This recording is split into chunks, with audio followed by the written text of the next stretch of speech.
Thank you very much. It's a pleasure to have the opportunity to speak to you tonight, the Alabama Forest Owners Association, on the topic of energy. I'm originally from the north, and I want to tell you how we do things up in New York. One of the best pieces of advice I ever received when I arrived in Alabama 25 years ago was to never make that statement. And I hope to limit my advice here to you tonight as acting as sort of a moderating voice, a moderator, maybe even possibly a referee. After all, we have one professor from the University of Alabama who's advocating fossil fuels and one professor from Auburn University who is advocating biofuels. And you know we have this rivalry problem in the state of Alabama. But I must say it has been a pleasure meeting Dr. Hayes and War Eagle David. I came to Alabama 25 years ago this August to study economics, a particular brand of economics referred to as Austrian or free market economics. It's not Keynesian, it's not Chicago, it's not monetarist or supply-sider. It's not microeconomics or macroeconomics. Do you know the difference between a microeconomist and a macroeconomist? A microeconomist is wrong about something very particular, and a macroeconomist is wrong about just things in general. Austrian economics is the oldest continuous tradition in economics and was on the verge of extinction when I went to graduate school. Fortunately, Lew Rockwell and the Mises Institute showed up at Auburn University during my second year of graduate school. He began a series of lectures, reading groups, conferences, as well as publishing newsletters, books, academic journals. The Austrian school is now in the midst of a revival and resurgence around the world. And our website, which is www.mises.org, is the largest and most trafficked economics web pages in the world. And the foundation for this grand movement is in Little Auburn, Alabama. As a matter of fact, I brought some handouts today that were on the back table about some of the recent successes that we've had. We've had an article about some of our books in Barron's Business Magazine. We've had an article about the Institute's impact in Europe in the Wall Street Journal. And I even brought this article from the Plainsman, the last week of the Plainsman. I was a little leery of bringing this one because it starts out by saying, the building itself looks like what might be a retirement home or a mental institution. It's not very flattering, you know. And so I was kind of leery about bringing that here tonight. But then I started thinking, you know, we are kind of like a mental institution. We work in the world of ideas. We work in the world of theories. And so that's our business. And so in a sense, we are working at the mental level. So what is this Austrian economics? And why am I speaking it to the Alabama Farm Owners Association? Austrian economists do not use fancy mathematical or statistical models. Our approach is a theoretical one of true and time-tested validity. We try to remain neutral with respect to policy goals, so you wouldn't see an Austrian economist saying something like, we need more housing and fewer golf courses, or we need less country music and more opera. Mainstream economists, however, have concocted all sorts of arguments to vent their own wishes for such things as more national defense, more education, more government research, or less fun and games, less alcohol and tobacco, and less pollution. It's not that we don't agree that some of those things are good and that others are bad. It just simply means that we do not wish to impose our goals through government intervention in the economy. We find that wrong-headed, misguided, and ultimately counterproductive. And we're going to see that same result when we turn to energy policy. My boss, Lew Rockwell, recently wrote about economic law. He said, quote, Ludwig von Mises said that the great accomplishment of Austrian economists was to draw attention to the extreme limits on the power of government. His point was not merely that government should be limited, but that it is actually limited by the very structure of reality. It cannot make all people rich by its own initiative. It cannot provide universal housing, literacy, or health. It cannot raise wages across the board. It cannot ban products. Those who seek to accomplish economic ends, such as those, are choosing the wrong means. That is because there is something more powerful than government, namely economic law. And what is economic law? It is the force that operates within the structure of all societies everywhere that governs the production and allocation of material resources and time according to strict bounds of what is possible. Some things are just not possible. It just so happens that this includes most of the demands that are made by the public and pressure groups on the government. This was the great discovery of the modern science of economics. This was not known by the ancients. It was not known by the fathers of the early church. It was the discovery of the medieval schoolmen, and this insight was gradually elaborated upon and systematized over the centuries, culminating in Austrian economic thought. The power of government to do what we desire is strictly limited, and those who do not understand this point do not understand economics. And the economic teaching has a broader implication that concerns the organization of society itself. Government is not free to make and unmake society as it sees fit. It is not a tool we use to fulfill our private dreams. Society is too complicated, too far-reaching, too much a reflection of the free volition of individual actors for government to be able to accomplish its ends. And most often what government attempts to do, whether abolish poverty, end liquor consumption, or make all citizens literate and healthy, ends up backfiring and generating the exact opposite. End quote. Hence we turn our attention to the topic of energy. And we are not, as Austrian economists, surprised to find that energy is a giant mess. Governments around the world control over 90% of known oil reserves and a very high proportion of all energy resources, as well as electric power and its distribution. There are market forces at work, of course, but because government essentially controls so much of oil in the world, we don't really know if oil is being over or underexploited. Government doesn't allocate resources rationally. Government doesn't conserve resources like private entrepreneurs do. In terms of forests, we need no longer look further than the 6 o'clock news. Forest fires burn out of control west of the Mississippi all the time, but hardly ever burn out of control east of the Mississippi.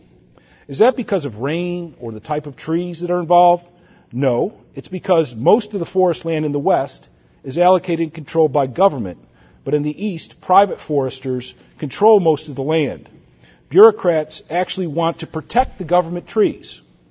The government bureaucrats want to protect the trees that they're in charge of, so they first decided to put out every little fire that came along until the undergrowth fuel was so large that the fires could not be contained at all. Fighting these catastrophic fires out west is simply your tax dollars going up in smoke. Most of the money to fight forest fires is done in the west, of course. Over $2 billion this year, and they literally have an open checkbook from the U.S. Congress. Private foresters manage their resources to minimize the possibility of fires burning out of control by mechanical, chemical, and controlled burning, which eliminates the fuel ladder that would otherwise result in fires reaching the treetops and spreading out of control. But of course, you all know that. The federal government has a one-policy-fits-all across the United States with respect to controlling fires, when in fact there are multiple different types of controlling fires, each of which is applicable to certain conditions, and those conditions can only be verified by private entrepreneurs who are interested in making a buck. Back to energy. In the 1970s, energy prices skyrocketed when we went off the gold standard, something we in the Austrian school would like to bring back as a monetary system. And the government's solution at that point was to control gas prices. So then we had long lines at the gas station, and you could only buy gas on certain days of the week. When that fiasco collapsed, government decided to regulate the fuel economy of cars, which of course gave Japan a foothold in the auto business and led to the production of more dangerous American automobiles and more deaths on the highways. We then got the great 5-mile-per-hour bumper regulation, which meant that your car would be just fine if you tapped into another car, but that your car would be completely totaled in a real accident. Government solutions do not work. Market solutions do work. The conclusion we make here is that there needs to be less government in the energy business, not more. We will only have an energy crisis if we continue to ladle more government solutions onto the problem. However, we must also conclude that with existing government intervention, that energy prices will probably remain high, and I bet that they will be going even higher. And this might provide you, of course, with profit opportunities available as suggested by the two previous speakers. However, we could save a lot of energy right away if we converted most of what the government does over to the private sector. The private sector is about twice as efficient overall, not just in energy, but just overall efficiency in everything that they do. And so if we converted most of government over back to the private sector and say they got a 15% improvement in energy efficiency, that would mean close to 5% reduction in energy use in the United States, and over 1% of world total energy use could be eliminated by moving us back to the private sector. And I would like to emphasize and stress that this is an energy issue. It's not a climate or environmental issue. I've known since I was 6 years old that the world was getting warmer because my great-uncle told me that the lake we lived near regularly froze over in the winter, but hadn't done so since before World War II. I also remember when I was 10 years old, we got out of school for 1 hour on the first Earth Day to go out and pick up trash because we were combating the problem of global cooling, which is probably a real threat, but really wasn't the case at all. And I've never really trusted any of these proclamations about what the world is or is not doing. My guess is that actually global warming is a fact and is probably a good thing for most people around the world, and that the polar bears probably have survived dozens of these warmings over the last 10,000 years. I side with Professor John Christie of the University of Alabama at Huntsville and most other leading climatologists, and against Al Gore and UN bureaucrats on this issue. In all likelihood, CO2 is not a cause, but an effect of global warming, and that the globe is getting warmer because of the sun. I mean, I've done a lot of reading on this topic in preparation for this talk, and that's basically the conclusion that I've seen reached amongst the scientific community. Here are the 4 considerations that you need to have when contemplating entry into the energy business. The first is opportunity cost. The opportunity cost of your time, your effort, and your energy. Producing fossil fuels and biofuels means that part of your time, your money, and land must be diverted, and all of these have opportunity cost. If you plant switchgrass, you have to cut down trees. Your time and money obviously have opportunity cost, and there are, of course, risks. Less so, obviously, with the fossil fuel because somebody else is doing most of the work. 2, diversification. Having 2 or more sources of income obviously diversifies your income over different markets, and that's a possible benefit. It doesn't mean you're necessarily going to make more money, but it probably diversifies your income and probably increases it. 3, cash flow. Having 2 or more types of income helps you diversify your income in terms of cash flow. Oil rights may pay monthly or quarterly. Switchgrass would be harvested, or wood chips, annually. So it does has certain costs and certain benefits. The trick here, for many of you, is that the demand of energy is related to the demand for timber. For example, the Chinese demand for oil is similar to the demand for wood and everything else. So China is driving up the price of wood. It's also driving up the price of oil and copper and cement and everything else. Also, on the flip side, the falling value of the U.S. dollar, which has been falling rather precipitously in the last few years, means both rising energy prices and rising fuel prices. So it's important to consider that. Biofuels is also a good case of government mismanipulation, which should lead us to be opposed to any further government programs or subsidies. The ethanol program subsidizes the production of corn that is used to make alcohol, which is then a substitute for gasoline. Correct. There are doubts, however, if this provides any net increase in energy, and that it may actually be a boondoggle just for corn growers.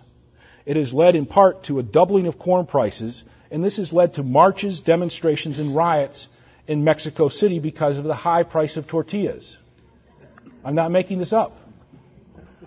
We are making our environmentalists feel good at the expense of less food for poor people in the third and developing world. So we don't want subsidies for biofuels. We want them to stand on their own economic feet, and I'm confident that such alternatives will emerge in the future from American entrepreneurs such as yourself. If energy prices get high or technology develops, it will be a reality without any government help whatsoever. Look at what government programs have done to agriculture. We are losing the independent American farmer, and the ones that are left are simply tools of the agricultural bureaucracy. Subsidies and programs do not help the independent farmer very much. They help corporate farmers who have a vast array of lawyers, accountants, and lobbyists at their disposal and who actually help write the legislation for agriculture. Meanwhile, the independent farmer has a tough time just trying to figure out these programs, more or less being able to make full advantage of them. Austrian economists place great emphasis on entrepreneurship. Entrepreneurs are the stewards of the economy. They allocate resources and hire workers at their own risk. They do so in a search for profits, and the profits accrue to entrepreneurs who best meet the wishes of consumers. Not only does this system work, it is the only possible system outside of the medieval feudal estate where life is truly nasty, brutish, and short. We now know that socialism and communism do not work. This is something that Ludwig von Mises demonstrated at the very outset of the 20th century. Central planning and regulation simply do not work in an economic sense. We see this in forestry, we see this in energy policy, we see this in Katrina, and even Enron, where an army of regulators overlooked everything that a single private investigator was able to uncover and alert his investors. We also see it in the intelligence work for 9/11 and Iraq.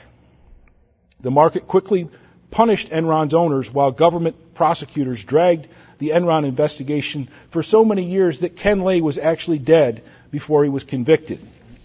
By the way, I'd like to point out that Ken Lay was a mainstream PhD economist and was not a free market economist or Austrian at all. Therefore, my general message to you is that we do not want more government programs or subsidies or regulations in energy or forestry, and that is all to your economic advantage. Thank you very much.